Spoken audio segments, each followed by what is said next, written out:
जी अस्सलाम वालेकुम।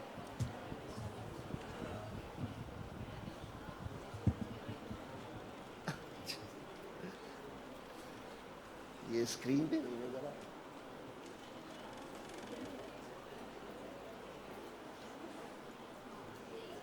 जिस तरह आप लोग अभी तहम्मुल से बैठें, इसी तरह से 10 मिनट और खामोशी से अगर आप सुन लें तो बहुत आपकी नवाजिश होगी। मैं हनीफ साहब का शुक्रगुजार हूँ कि मैं जो अब आपसे शेयर करूँगा उसका बहुत सारा पार्ट हनीफ साहब ने दिखा दिया, और मेरा सारा जोर इस पे कि जो कुछ उन्होंने दिखाया वो ना करें तो क्या होगा। ये पीडीएफ फाइल है, मैं ये वो आपको कर दूँ? दो, डुप्लीकेट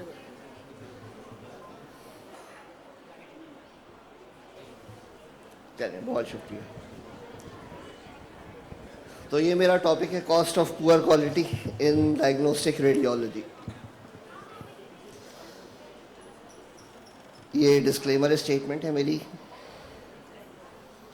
ये बहुत बेसिक सी डेफिनेशन है क्वालिटी की कि हम किस तरह से डिफ़ाइन करते हैं क्वालिटी। हम कहते हैं कि it is fitness to use, और मेनली जो बहुत आसान लफ्ज़ों में हम बात करें तो हम ये कहते हैं कि ये वो एक्सपेक्टेशन है जो हमारे पेशेंट्स हमसे रखते हैं कि हम किस तरह की सर्विसेज और क्वालिटी उनको या इमेजेस उन्हें प्रोवाइड करेंगे। मेनली जो हम जिस टॉपिक की बात करें उसका ये बहुत ब्रीफ सा अगर आप इंट्रोडक्शन देखें तो हम ये बात करते हैं कि जितने हमारे मैनेजमेंट है मेनली उसका इंटरेस्ट ये होता है कि हम जो कुछ कर रहे हैं उसकी कॉस्ट क्या है, और जो कुछ हम कर रहे हैं उसमें ख़राबी हो जाए तो उसकी कॉस्ट क्या है। ये दो बेसिक चीज़ें हैं। और ये जैसे आप फिलिप कॉस्बी जो एक क्वालिटी के गुरु हैं उनकी स्टेटमेंट देखें कि money is the language of management, you need to know, you need to show the numbers to the management. और ये नंबर्स का मतलब है कि कितने डॉलर किस चीज़ पे खर्च हो रहे हैं और कितने डॉलर किस खराबी में वेस्ट हो रहे हैं। ये कुछ एग्जांपल्स मैं आपसे शेयर करूंगा जो पुअर क्वालिटी के नतीजे में हुए। और ये इसमें एक एग्जांपल स्पेस शटल की है। उसमें एक ऐसी डिवाइस थी जिसकी कॉस्ट इटसेल्फ 12 से 1400 डॉलर थी, लेकिन सिर्फ उस 12 से 1400 डॉलर पे कॉम्प्रोमाइज़ करने के नतीजे में तकरीबन 3 बिलियन डॉलर का नुकसान हुआ और 7 एस्ट्रोनॉट्स की डेथ हुई। दूसरी एग्जांपल हेल्थ केयर की है, बड़ा सख्त लफ्ज़ है मर्डर का, लेकिन ये अमेरिका में 1982 में हुआ कि उस वक्त टाइलेनॉल एक बहुत मशहूर मेडिसन है, पेन किलर है, उसमें कॉम्प्रोमाइज़ हुआ और वो उसके अंदर कुछ एसिड और उसमें कुछ पॉइजन की एडिशन के साथ क्वालिटी कंट्रोल प्रॉपर नहीं कर सके। उसके नतीजे में 7 लोगों की डेथ हुई। वो बहुत कम थी नंबर ऑफ डेथ के हिसाब से, बीमार बहुत ज़्यादा लोग हुए। लेकिन अगर इसका इम्पैक्ट देखें जो हाईलाइट किया हुआ है नीचे कि उनको तकरीबन 100 मिलियन डॉलर इस पे स्पेंड करना पड़ा करेक्शन के लिए, जो इनिशियली शायद चंद हज़ार डॉलर में हो जाता काम। और ये एक और एग्जांपल जो ज़रा सी रिसेंट है टोयोटा की, इनको तकरीबन 233 मिलियन डॉलर्स का नुकसान हुआ सिर्फ और सिर्फ अपनी ऑपरेटिंग करेक्शंस में, और ओवरऑल नुकसान उनको 1.1 बिलियन डॉलर्स का हुआ। इतना तो शायद पाकिस्तान का बजट भी नहीं, तकरीबन इतना लॉस उनको पुअर क्वालिटी के नतीजे में हुआ। अच्छा, ये जो हम बात करते हैं क्वालिटी की, बहुत सारी इसकी जो टर्म्स है ये इंडस्ट्री से, मैन्युफैक्चरिंग से और वहाँ से आई हैं, तो इस वजह से कुछ चीज़ें हम लोगों को अच्छी नहीं लगती कि हम प्रोडक्ट कह रहे होते हैं, हम कस्टमर कह रहे होते हैं। लेकिन उसी के लिए यहाँ पे हम पहले डिफ़ाइन कर लें कि हमारी प्रोडक्ट्स क्या हैं, what are the products of radiology. तो हमारी प्रोडक्ट इमेजेस हैं जो आप सब बड़ी मेहनत से प्रोड्यूस करते हैं, रिपोर्ट्स हैं जो हमारे रेडियोलॉजिस्ट बनाते हैं, फिर ट्रेनिंग है जो हम सब मिलकर एक दूसरे को प्रोवाइड करते हैं, और फिर बहुत सारी कंसल्टेंसीज हैं जो हम प्रोवाइड कर रहे होते हैं क्लिनिकल इंफॉर्मेशन और कम्युनिकेशन की शक्ल में, प्रोफेशनल और फिर रेडिएशन सेफ्टी की शक्ल में। इसी तरह से हमारे कस्टमर्स कौन हैं? कस्टमर सुनने में पेशेंट्स के लिए बड़ा बुरा सा लफ्ज़ लगता है, लेकिन ये चूँकि हमने बहुत सारी चीज़ें इंडस्ट्री से अडॉप्ट की हैं तो वो टर्म्स यहाँ पे आगे कुछ जगह शायद यूज़ होंगी, तो इस वजह से ज़रूरी है यहाँ बता दें। तो सबसे पहले जो हमारे कस्टमर्स हैं वो पेशेंट्स हैं, फिर हमारे रेफरिंग फिजिशियंस हैं जो हमको रिपोर्ट्स करने के लिए, प्रोसीजर करने के लिए भेजते हैं, और फिर हमारी सर्विसेज हैं जिनसे हम सपोर्ट ले रहे हैं, नर्सिंग सर्विसेज हैं, वार्ड्स हैं, आईसीयू है, सीआईसीयू है जहाँ पे हम जाके सर्विसेज दे रहे हैं, और बायोमेडिकल इंजीनियर्स हैं, फैसिलिटी मैनेजमेंट, सारे कस्टमर्स हैं। और सर्विस सपोर्ट सर्विसेज के साथ इशू है कि हम उनके कस्टमर हैं, वो हमारे कस्टमर हैं, बायलैटरल है। अब हम डायरेक्टली बात करते हैं जो कॉस्ट ऑफ क्वालिटी की, तो उसके दो मेन फैक्टर्स हैं। एक तो कॉस्ट ऑफ गुड क्वालिटी और एक cost of bad quality. Cost of good quality में वो सारी इन्वेस्टमेंट शामिल है जो हम अच्छी सर्विस देने के लिए इन्वेस्ट करते हैं, और कॉस्ट ऑफ पुअर क्वालिटी में वो सब शामिल है कि अगर हम कॉस्ट बचाने के चक्कर में फेल हो जाते हैं कुछ काम करने में तो उसका क्या इम्पैक्ट आता है। तो कॉस्ट ऑफ गुड क्वालिटी में आप देखें दो पार्ट्स हैं, प्रिवेंशन कॉस्ट और अप्रेजल कॉस्ट। एंड फेलियर के अंदर दो कॉस्ट हैं, इंटरनल फेलियर एंड एक्सटर्नल। ये हम बहुत ब्रीफली आगे बात करते हैं। प्रिवेंशन कॉस्ट में वो सारी चीज़ें शामिल हैं जो अपनी सर्विस शुरू करने से पहले हम इन्वेस्ट करते हैं। कौन सी एक्सरे मशीन लेनी है, कहाँ पे लगना है, कौन रेडियोग्राफर होगा, क्या क्या फैसिलिटीज़ हम यूज़ करेंगे, क्या फैसिलिटी पेशेंट को प्रोवाइड करेंगे, किस क्वालिटी का बेड होगा, किस क्वालिटी का टिश्यू पेपर यूज़ करेंगे। ये सारी चीज़ें बिफोर स्टार्टिंग दी सर्विस जो हम इन्वेस्टमेंट कर रहे होते हैं, असेसमेंट कर रहे होते हैं, वो चीज़ें। और इंटेंशन हमारी क्या होती है, ये येलो वाला part, to make it right the first time. Appraisal cost में वो सारी चीज़ें शामिल हैं जो हमारे during the procedure, during the operation हम खर्च कर रहे होते हैं। तो इसके अंदर आप देख सकते हैं कि एक चीज़ जो पढ़ने में अच्छी नहीं लगती, सुनने में भी बुरी लगती है, वो क्या है, garbage in garbage out. And that is true for everything. वो चाहे हमारी इक्विपमेंट हो, चाहे वो हमारी ह्यूमन रिसोर्स हो, चाहे वो हमारे मेड सर्जिकल सप्लाईज हो, सबके लिए एक ही जैसी बात है कि हम अच्छी चीज़ लेंगे तो अच्छा रिजल्ट मिलेगा, बुरी चीज़ लेंगे तो बुरा रिजल्ट मिलेगा।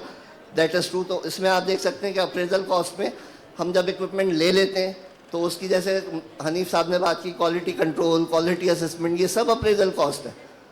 तो आप जब क्वालिटी टू टेस्ट करते हैं तो उसमें खर्चा आता है, उस खर्चे को हम बचाने की कोशिश करते हैं तो फिर कहीं ना कहीं गड़बड़ हो जाती है। वो गड़बड़ इधर आ जाती है, इंटरनल फेलियर। ये पहला फेलियर है जो पुअर कॉस्ट का इंटेंट है। और इसमें जो है हम आप देख सकते हैं कि डिफाइन हम इसे क्या कर रहे हैं, failure discovered prior to delivery of service और प्रोडक्ट टू दी कस्टमर। जैसे हनी भाई ने बात की फिल्म रिजेक्ट एनालिसिस की, आप पेशेंट को फिल्म देने से पहले अपने एंड पे देख लेते हैं कि जो आपने फिल्म बनाई है उसके अंदर कोई एरर तो नहीं है। आप अक्सर पेशेंट को रोकते ना कि आप 1 मिनट रुक जाएं, हमें इमेज चेक कर लें, ये वही वाला काम है। पेशेंट को भेजने से पहले आप चेक करते हैं, अगर उसमें कोई करेक्शन की नीड होती है आप प्रोसीजर रिपीट कर लेते हैं, नहीं होती तो आप पेशेंट से कहते हैं कि बहुत शुक्रिया आप जा सकते हैं। तो वो वाली चीज़ें। तो इसके अंदर क्या चीज़ें शामिल हैं आप देखें, रीवर्क, आपको रीवर्क करना पड़े, प्रोसीजर कर लिया मगर रिपीट करना पड़ा आपको, फिर वेस्ट कितना आपके पास आ रहा है, कोई मिसहैप, कोई एक्सीडेंट। मिसहैप में क्या चीज़ सबसे बड़ी हो सकती है, फेलियर आपके पास to assess the risk of fall. आप पेशेंट का असेसमेंट करने में फेल हो गए कि उसको कोई फॉल के साथ इंसिडेंट, प्रोसीजर के दौरान फेल वो फॉल कर जाए, that is a risk and that includes cost. Then external cost, ये कॉस्ट इन्वॉल्व है जब हमारी प्रोडक्ट पेशेंट के पास पहुंच चुकी। प्रोडक्ट का मतलब क्या हुआ, हमारी फिल्म या हमारी रिपोर्ट, और हमने तो नहीं आइडेंटिफाई किया कि उसमें एरर है, मगर पेशेंट ने या रेफरिंग फिजिशियन ने हमारी रिपोर्ट में या इमेज में कोई वीकनेस या कोई एरर आइडेंटिफाई किया और उसको फिर हमें करेक्ट करना पड़ा। उसके इम्पैक्ट बहुत सारे हैं। आपको पेशेंट को हो सकता है कोई कंपनसेशन देना पड़े, प्रोसीजर रिपीट करना पड़े, इवन लीगल इम्पैक्ट भी हो सकता है। तो वो सारी चीज़ें इसके अंदर शामिल हैं। ये एक बहुत बेसिक सा क्वालिटी कंट्रोल कर्व है। इसमें आप देख सकते हैं कि अगर हम कॉस्ट अपनी प्रिवेंशन की बढ़ाएंगे तो उसकी वजह से फेलियर कॉस्ट डिक्रीज हो रही है और ओवरऑल जो कॉस्ट ऑफ क्वालिटी है वो रिड्यूस हो रही है। ये एक बहुत बेसिक सा रूल है कि अगर आप प्रिवेंशन पे $1 स्पेंड करेंगे तो अप्रेजल पे $10 बचेंगे, और फेलियर पे 100% $100 का, दिस इज़ अ प्रोपोर्शन कि अगर आप इनिशियल स्टेज पे थोड़ी सी इन्वेस्टमेंट कर रहे हैं तो लेटर स्टेज पे आपको बहुत बड़ी बेनिफिट और फ़ायदा हो सकता है। ये कॉस्ट की सूरत में अगर आप जो उसका बार चार्ट है वो देखें तो हम यहाँ पे अगर कॉस्ट ऑफ प्रिवेंशन बढ़ा रहे हैं तो उसकी वजह से आपके पास ये जो कॉस्ट ऑफ फेलियर है दैट इज़ सिग्निफिकेंटली रिड्यूस्ड। तो आप ये देखें कि जो सबसे पहला स्टेप है प्लानिंग का, planning is the first part and most essential and most important. That will save you from a lot of things, error से, मिस्टेक से, हैजर्ड से, सेफ्टी, सब चीज़ें इसके साथ बहुत सिग्निफिकेंट कवर हो जाती हैं। लेकिन ये बड़ा इशू है, ये बड़ा फेमस आइसबर्ग है कि आपको जो चीज़ें नज़र आ रही हैं on surface they are very few, about 15 to 20%, लेकिन जो हिडन फैक्टर्स हैं, हिडन कॉस्ट हैं, जिसको एक्सप्लोर करना बड़ा एक इम्पॉर्टेंट काम है, उसका कंटेंट तकरीबन समझ लें 80 to 75% है, विच इज़ वेरी ह्यूज। और इसके अंदर जो मैंने आपसे पीछे बहुत सारी डिटेल शेयर की वो सारी इसमें है। इसमें सबसे जो इम्पॉर्टेंट पार्ट है जिससे हम बहुत सारे कॉस्ट ऑफ पुअर क्वालिटी को रिड्यूस कर सकते हैं, दैट इज़ प्लानिंग।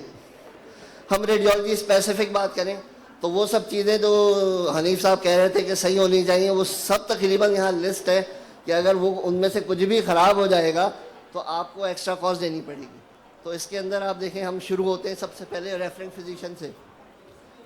जो फिजिशियन ऑर्डर है, अगर फिजिशियन राइट की बजाय लेफ्ट हैंड लिख दे, रेडियोग्राफर उसके ऑर्डर को लेफ्ट ही ना कराए, वो उसी को एक्सरे कर दे, रिपीट करना पड़ेगा ना आपको। तो ये सब और इनफैक्ट हम रेडिएशन सेफ्टी की भी जब बात करते हैं उसमें भी हम कहते हैं कि it start from referring physician. वो अगर राइट एग्जाम रेफर कर रहे हैं तभी आप राइट एग्जाम करेंगे। और फिर आप देखें scheduling of patient, arrival of patient, ये सब चीज़ें इसमें वो शामिल हैं जो आपके पास, इनमें से कुछ भी अगर गलत हो जाता है तो आपके पास रेडियोलॉजी के अंदर आपको कोई ना कोई एक्सटर्नल या इंटरनल फेलियर भुगतना पड़ता है।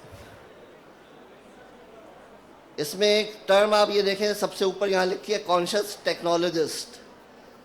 This is very very important. Conscious technologist का काम भी शुरू हो जाता है रेफरेंस फिजिशियन के ऑर्डर से, कि वो जो ऑर्डर है उसको प्रॉपर पढ़ ले, उसको अगर समझ में नहीं आ रहा क्या प्रोसीजर लिखा है किसी सीनियर से कंफर्म कर ले, बजाय इसके कि रैंडमली उसको करे, प्रॉपर कॉलिमेशन करे, रिस्क असेसमेंट करे, फॉल असेसमेंट करे, इन्फेक्शन कंट्रोल करे, जो बहुत सारे अभी मेरे कोलीग्स पीछे बातें कर सकें, वो सारी इसमें कॉन्शियस टेक्नोलॉजिस्ट के हिस्से में आ जाती हैं।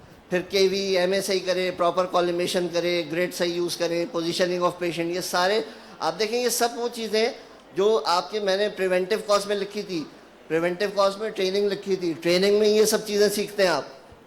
So this is the part of your essential first investment, आपकी ट्रेनिंग। फिर ये कॉन्शियस रेडियोलॉजिस्ट हैं, that is also very important कि जब रिपोर्ट कर रहे हैं तो वो इमेज की क्वालिटी देख लें, बिना वजह रिपीट ना करवाएं, मार्कर्स देख लें किस तरह से हैं, रॉन्ग तो नहीं है, गलत तो नहीं है, कोई चीज़ मिस ना कर जाए। उसमें भी बड़ा इंपॉर्टेंट है, जैसे हम अपने रेडियोग्राफर्स को, टेक्नोलॉजिस्ट को ये सजेस्ट करते हैं कि कोई चीज़ कन्फ्यूजन है तो अपने कोलीग से पूछ लें, तो रेडियोलॉजिस्ट से भी यही रिक्वेस्ट करते हैं कि पीयर रिव्यू है वो बहुत इंपॉर्टेंट है, या कोलीग से अपने डिस्कशन है वो कर लें, टाइपो एरर्स हैं, ये सब चीज़ें। फिर सबसे आखिर में जब हमारी फिल्म रेडी हो जाती है, उसकी लेबलिंग, उसका डिस्पैच, रॉन्ग पैकेट में फिल्म रख के, CD रख के ना दे दें। फिर ये इंपॉर्टेंट चीज़ें हैं आपके पास कि इमरजेंसी अगर हो जाए तो उसको हैंडल करने की कैपेसिटी है कि नहीं है, क्रैश कार्ट अवेलेबल है या नहीं है। आपके स्टाफ की फिर ट्रेनिंग आ जाती है कि कुछ लोगों की जो आपके पास BLS ALS की सर्विस जो रिक्वायरमेंट है वो की हुई नहीं है, इक्विपमेंट फेल हो जाए, ब्रेक डाउन हो जाए, वही कॉस्ट है। डॉट इसलिए क्योंकि ये तो वो कुछ थे जो मेरे जहन में आए, मैंने लिखे। हो सकता है बहुत सारे और ऐसे फेलियर हों जो मैं ना यहाँ लिख सका हूँ, मगर आप सोच सकते हैं एज अ वर्किंग प्रोफेशनल। कुछ की इंडिकेटर्स हैं जिसकी बेसिस पे हम असेस कर सकते हैं कि हमारा सिस्टम सही काम कर रहा है या नहीं। हर हॉस्पिटल में अलग अलग हो सकते हैं, इसीलिए मैंने कुछ एग्जांपल्स लिखी हैं। तो सबसे पहले तो रिपोर्टिंग टर्न अराउंड टाइम जो हम कहते हैं, उसकी बात हम करते हैं कि वो कितने टाइम में देंगे। उसकी कैटेगरी हम बना सकते हैं पेशेंट की क्रिटिकलिटी के हिसाब से। फिर रिपोर्ट टर्न अराउंड टाइम, फिर आपके पास पाथवे इंडिकेटर्स आप बना सकते हैं, फिर आपके पास टेक्निकल रिकॉल रेट है, इमेज रिपीट प्रोसीजर है, एक्सरे CT के अंदर आप जो है एक्स्ट्राविजेशन चेक कर सकते हैं कंट्रास्ट का। स्ट्रेटेजी क्या होनी चाहिए हमारे फॉर रिड्यूसिंग द कॉस्ट, वो ये basic 4 point: eliminate failure cost, invest in right prevention, reduce appraisal cost, continuously improve and follow steep. Steep क्या चीज़ है? This is it: safe, timely, effective, efficient, equitable and patient centred. मतलब इसका क्या है? वो ये 2-4 बातें। no harm before, during and after radiological procedure, timely scheduling of investigations, accurate interpretation, imaging modality chosen properly, and radiation dose and examination protocol should be tailored according to the need of patient. जैसे अभी एक madam ने बात की कि हम जब paediatric patients की बात करते हैं तो एडल्ट वाले प्रोटोकॉल उनके लिए ना यूज़ करें. Any questions?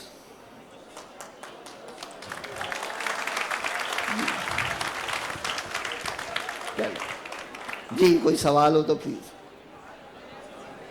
चले, थैंक यू वेरी मच.